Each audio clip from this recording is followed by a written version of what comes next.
we've been doing movie nights for years. So Gen Xer and a Gen Z. Random weird moments that the two of us have experienced, and there are a lot of those. And he crashes them. As you do. It's like, I'm just sitting there and I'm like, where did this come from? Why are we singing? I mean, you're not going to learn anything about the movies listening to us talk. This is the Argo City Podcast. Film, conventions, and fan life with Maddie and Matthew. Starting.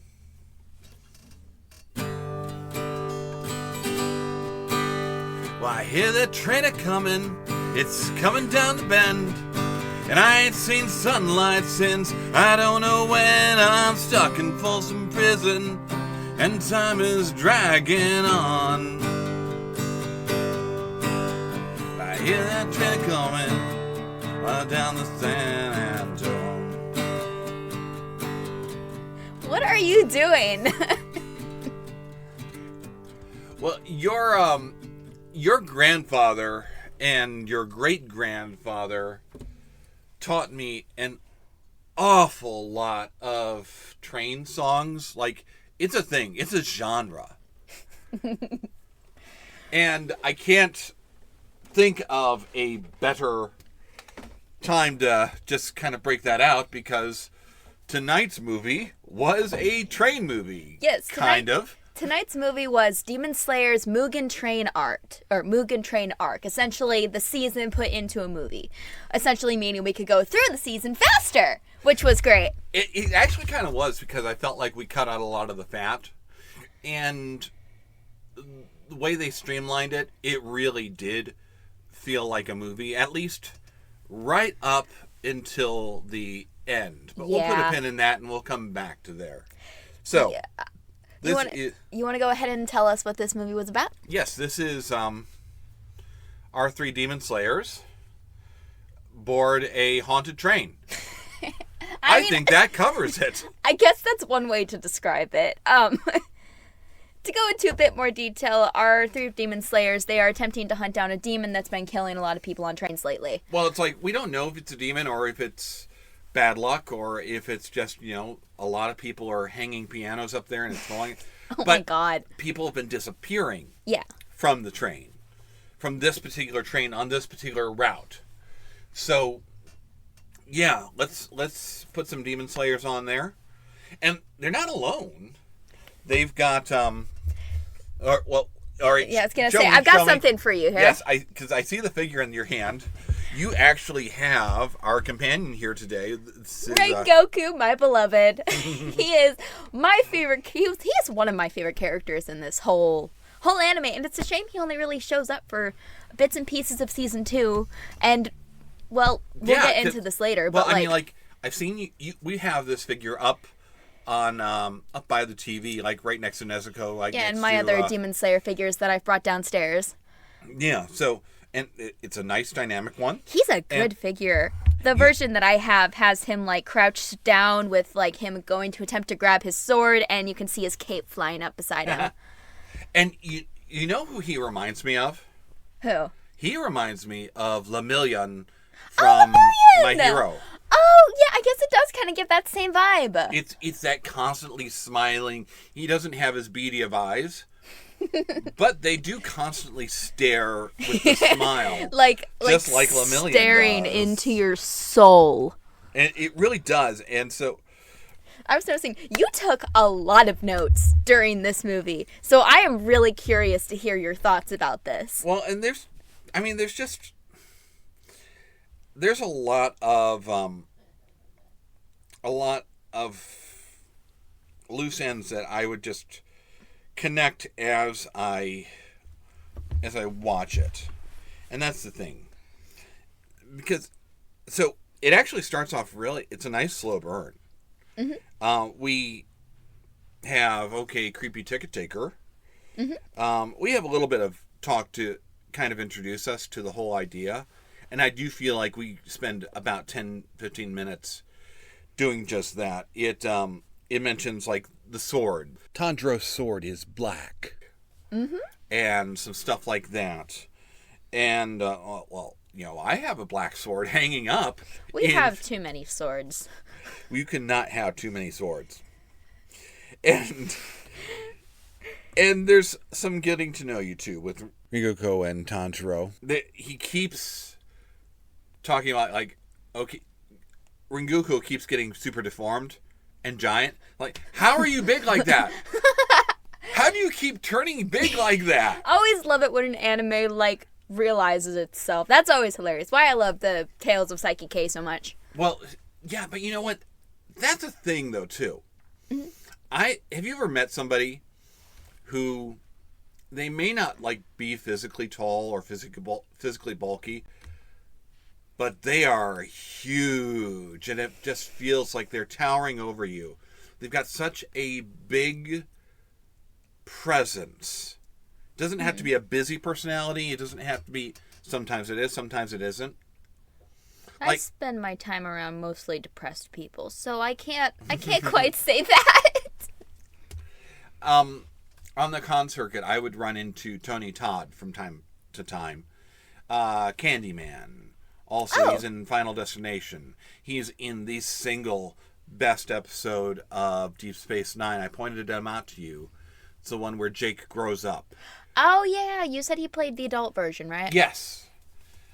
Tony was huge. I mean, he wasn't really that much taller than me, but he had this really low, gravelly voice. And he had gravitas. And he had those eyes that he would focus on you when he chatted with you. I've heard this same kind of description of Stan Lee and former President Clinton, that you could feel like you were the only person in the room with them when they talked to you. Mm-hmm. Tony was like that, and he just felt big. Mm-hmm. And I remember talking with some convention promoters even, and they had that same feeling about him. They got that. So Ringoku strikes me as that same kind of person. Yes, I'll train you. Yes, you're. And just that, wait till you meet Tengen. The big, super deformed Ringoku. It's just a really good representation of this personality type that we've seen before. Yeah, there was one thing that I wanted to mention very, very early on when our heroes first enter the train and meet our companion, Rengoku. What do we keep hearing him saying when we enter the train? Tasty! There is actually a reason behind that. Okay. So, yes, I could be mistaken for the specific culture, but in some cultures, soldiers are taught to enjoy their meals because it could be their last. That's why that's put in there. Oh, that's fascinating. That's really interesting. Not only is it giving us a clue about the future, but I just thought you'd find that interesting. Yeah, no, really, I like the cultural. I feel like this movie really does sneak in a lot of connections. It draws from a lot of sources, and that is in of itself interesting, because I was expecting, okay, it's a train story, and I don't know what to expect from okay, so are we getting we're getting a locked room mystery, right, or something like that's really what I'm looking for, something like Murder on the Orient Express, or something like that, and no, it switches gears on a dime. Yeah, I was having so much fun watching you getting caught off guard by the crap that was happening. Well, that's the thing. It establishes an atmosphere. It establishes a whole, okay, and the ticket taker is going to come, and the ticket taker is obviously possessed or haunted or something. He looks so tired and sad. I mean, he looks like one of the workers at a haunted house, just That's trudging true. through into the room. Yeah, I could see that. Or the person, welcome to my haunted hotel. Please don't touch the scare actors. Go in. Mm-hmm. But no, what we get is the demon that is standing on top of the train. We get a dream demon named Emu. Mm-hmm. Or Inu. Inu. ENMU, I believe it's spelled. Okay, so it's... So we don't know. Inu. We'll stick with Inu. We'll stick with Inu. Yeah. And I think this is interesting because this then immediately brings in a bunch of potential comparisons here. So, although before we see him, we see his creepy hand running around, corralling various people and minions. Yeah. The creepy hand is clever. It's hard to do something original with that look. Like, I mean, you could do Cousin It. You could do the hand with the mouth or something like that, like we see in Vampire Hunter D. Or you can do tattoos.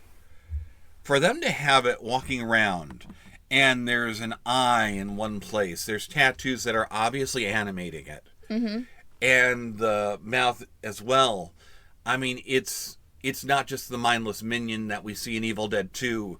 It's not just the, full of personality, but still kind of harmless version that we see in Addams Family.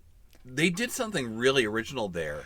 If there's one thing that Demon Slayer is good at, they are so good at coming up with original demon arts. Just wait until we get further on, you'll see what I mean, but they are really good at that. Well, I mean, the further that we move from the whole spider-looking demons, the happier I'll be. We spent half a season with more than half a season in the Forest clan. of Spiders. And he was hating it the entire time. Well, you looked up, and as soon as it came, it's like, I should have thought about this. Yeah, if I had realized, I would have just done a summary and had us move on. Yeah, so, I mean, look, spiders are one of the few things that, I wouldn't say that I'm afraid of them. They repulse me. Mm-hmm. I find them absolutely revolting, and there's something about, and I don't know what it is completely. I don't think it's the legs. I think it's got a lot to do with the eyes, with the way too many eyes, and then the freaky mouth, which it bothers me. Mm-hmm. And so, yeah, the further away from that we can get, the happier I'll be. And we got a touch of that in here with one of the demons, because we've got bit player demons to dispatch first. But Eno is really the head threat. And, and it's interesting. And the funny thing is, in the previous season, he gained a lot of Muzan's blood in order to become more powerful. If I'm not mistaken, he is lower one demon. So essentially he's like one away from moving up to the next level of demons. Okay. So he is technically one of the most powerful in that group at the moment. Well, and we didn't really know too much about him.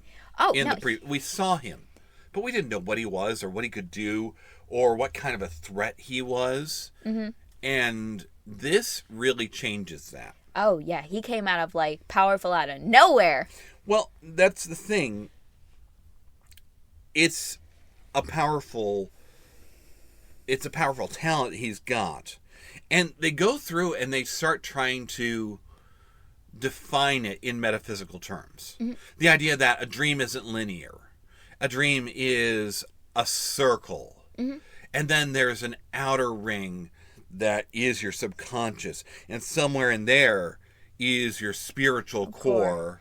And his whole goal is to destroy that core. And that's an interesting idea that they're playing with this. Because when you play with dreams in fiction, there's all sorts of places you can go. Yeah. So as soon as they're pointing this out, I'm looking at this. Of course. How did I not notice that sitting next to you? Well, and that's the thing. This inevitably is going to draw comparisons with Freddy Krueger. Yeah, he handed me a Freddy figure. And the first comparison comes right up here. Because, okay, one of the things that Freddy does, and you've only seen the first movie. We're actually going to get into some of the later ones. But you've only seen the first movie, and as we go on, we find out that Freddy steals the souls of his victims. Oh. Or he absorbs them, or something like that. You've seen me dress up like him. You've dressed up as him a lot. Weird chest. With full that of weird faces. soul. I remember seeing that a lot when I was a lot younger, and I was always so confused by it. Because you haven't seen the movies. Yeah. And now I'm looking at this like, okay, is that what he is absorbing? Is it that spiritual core that we're seeing here? It could relate. This could absolutely relate to him. And I think that's interesting. No, it seems so fascinating by the whole idea of he can make your dream however he wants. He wants to make it a happy dream so that you're less likely to break free. But he's also manipulating these passengers, like these children with terminal illnesses, saying, I can make you dream forever and give you a good dream. All you got to do is work for me. And something to that, because you know what, there's a moment in Tanjiro's dream.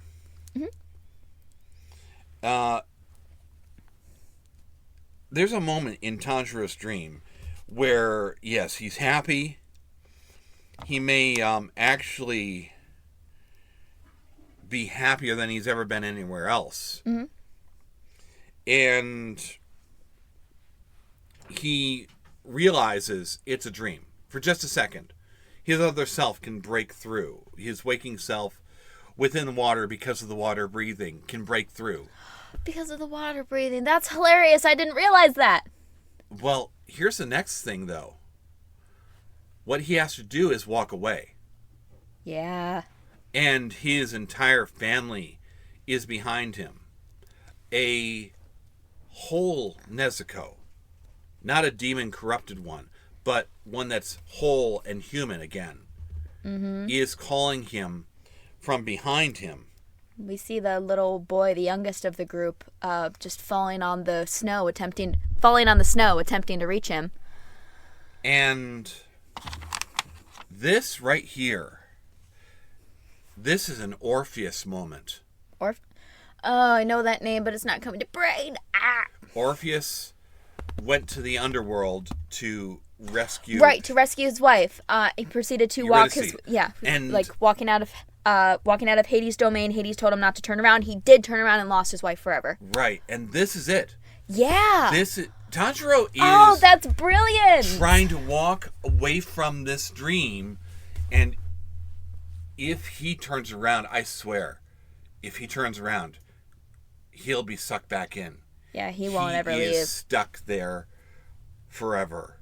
And I'm feeling this as I'm watching it. But you know what? Let me take this even a step further. Okay. And let me put on my preacher hat for just a second. Because there's a passage in... literally, Jesus is saying this in Luke 9. That to another he said, "Follow me." Okay, but Lord, first let me go and bury my father. And Jesus said, "Leave the dead to bury the dead." Yet to another he said, "I'll follow you, Lord, but first let me say farewell to those at home." And Jesus said, "No one who puts his hand to the plow looks back is fit for the kingdom of God."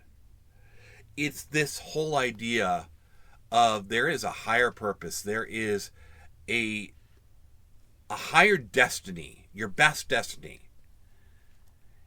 And the second you look back, and you want to look back, there's plenty of excuses. And Tanjiro gets it. Yeah. And it's like tearing off his arm. There's I can even go one more step, because this theme it resonates with me. There's a Superman story, and they adapted it for Supergirl. Oh. Where she's infected by an alien parasite called the Black Mercy. It looks like a flower, and it attaches it to you. And it puts you into a dream state. I think I know the one you're talking about. And because they did it in Superhero They Girls did it in as well. Superhero Girls as well, yeah. But it was via a plant. That's what it is. Well, it didn't, like, attach. It was just a plant in the room. Yeah. So in the original story, Superman gets it off, finally. And Mongol says, I can't even imagine where you were. Like, happy back on your homeworld. Getting out of that dream must have been like chewing off your own arm, and now I'm going to kill you anyhow. Yeah. I mean, in the Supergirl rendition, essentially it just becomes Supergirl High, and it's like she's the most powerful thing of everyone, and that's what allows her to escape, because it's not what she wants. But no, that's a really interesting connection to make. There's themes like that throughout this that I keep seeing, and I really, really like it. And it's even the confusion that Tanjiro has when he first finds himself there. Because he swears, oh, okay, that whole thing about demons killing you all and Nezuko being corrupted, that was all just a dream, and I'm back. You know what that with reminded you me of? now. You know what that reminded me of? What? That one episode from Star Trek. Oh. You'll know the one I'm thinking of. Yeah, I think. With the flute. Yes. He Yes, lives an where- entire life outside of it and then returns to his own world, and Where it's like Picard everything is- is back normal. Yeah, where Picard is. That's how what- they preserved their society, Like- and yes, That's what hit my brain right as it showed up. that's interesting. Yeah. See, it's that moment too. There's a moment in the Sandman, and it's early on. It's while we're still in the Dollhouse arc, where there's a whole story.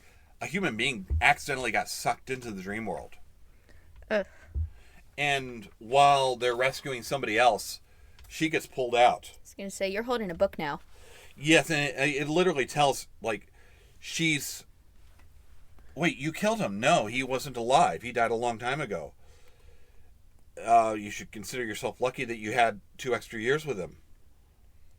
Lyta feels the muck beneath her, and she knows this is no dream. That other life. The house, the husband...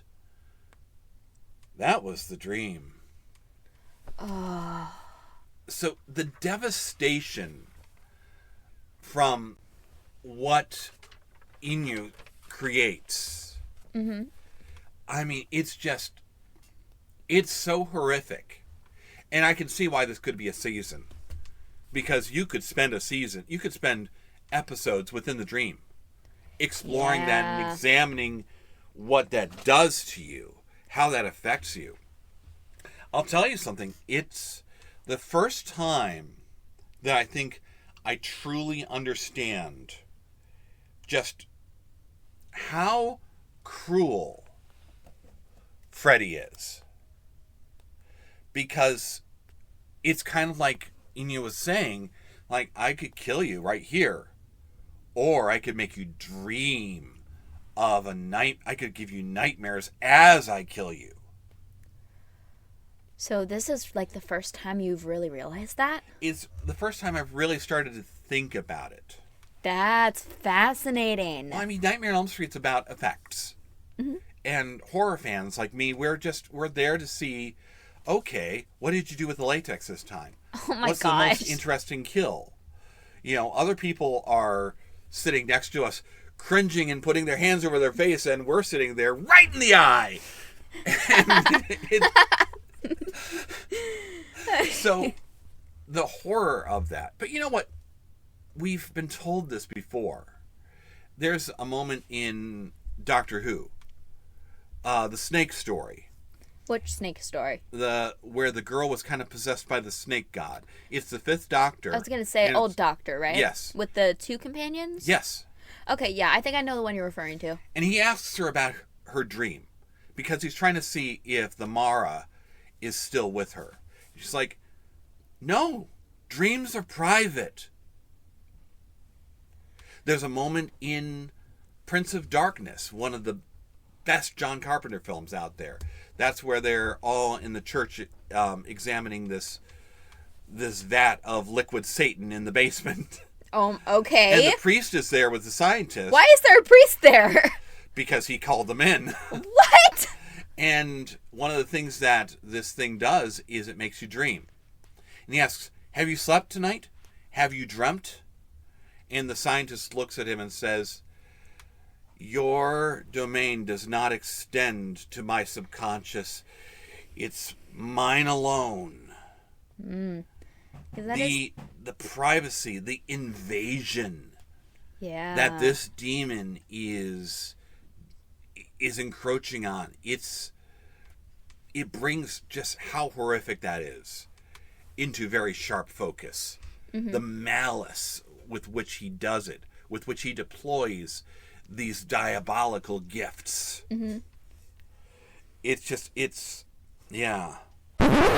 Looks like we've got a little bit more to talk about than we could really fit into one night. So we're going to wrap this up here and revisit it in an Argo City Extra. We'll see you at the end of the week.